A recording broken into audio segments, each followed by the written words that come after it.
আসসালামু আলাইকুম আমার আদরের ভাই ও বোনেরা, আশা রাখি সকলে ভালো আছো, ভালো থাকো, সবসময় এই দোয়াই করি। আজকে রেসিপিতে থাকছে নদীর চিংড়ি, ছোট সাইজের গলদা চিংড়ি বোনা করব, সাথেই থাকো। চুলায় রান্নার জন্য একটা প্যান বসাই দিছি, আমি এখন তেল দিয়ে দেবো। বিসমিল্লাহির রহমানির রহিম। প্রথমে একটু চিংড়ি মাছগুলো একটু ভাজে নেব, লবণ দিয়া একটু মাখাই দেবো, হলুদ দিয়ে।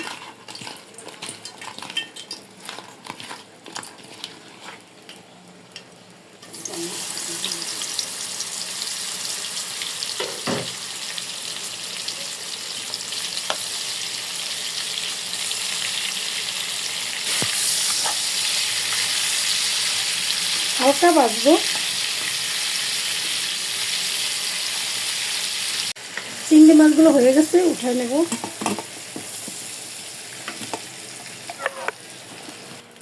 এই তেলের ভিতরেই পেঁয়াজ বাটা দিয়ে দেব।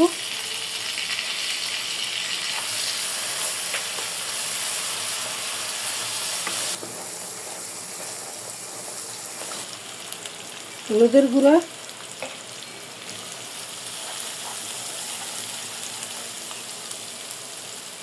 জিরা ধনিয়া বাটা, শুকনো মরিচ পেস্ট, আর তেমন মশলা দেব না। সামান্য আদা বাটা, স্বাদ মতো লবণ, একটু ঝোলের পানি দিয়ে কষাই নেব, গরম পানি। মশলাটা সুন্দর করে কষালে ঝোলটা খেতে মজা।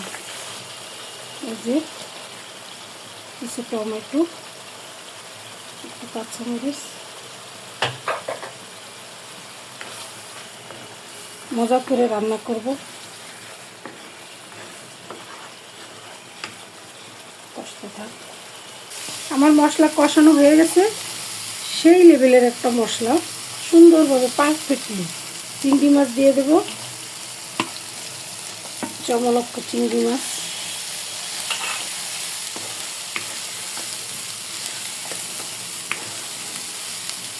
একটু জল দিয়ে দেব, গরম।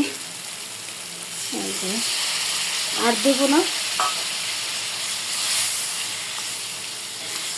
এভাবেই রান্না করব।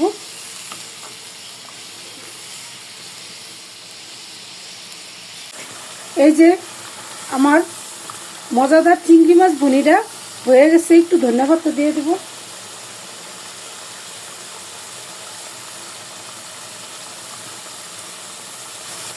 সাদা ভাত, পোলাও খেতে অনেক মজা হবো। চিংড়ি মাছের তরকারি এমনিতেই মজা, তারপর সমস্ত মশলা বাইটে পাটা তারপর রান্না করছি। আজকের মতো এখানে বিদায় নিয়ে নেব। যে যেখানে আসো ভালো থাকো, সুস্থ থাকো। আল্লাহ হাফেজ।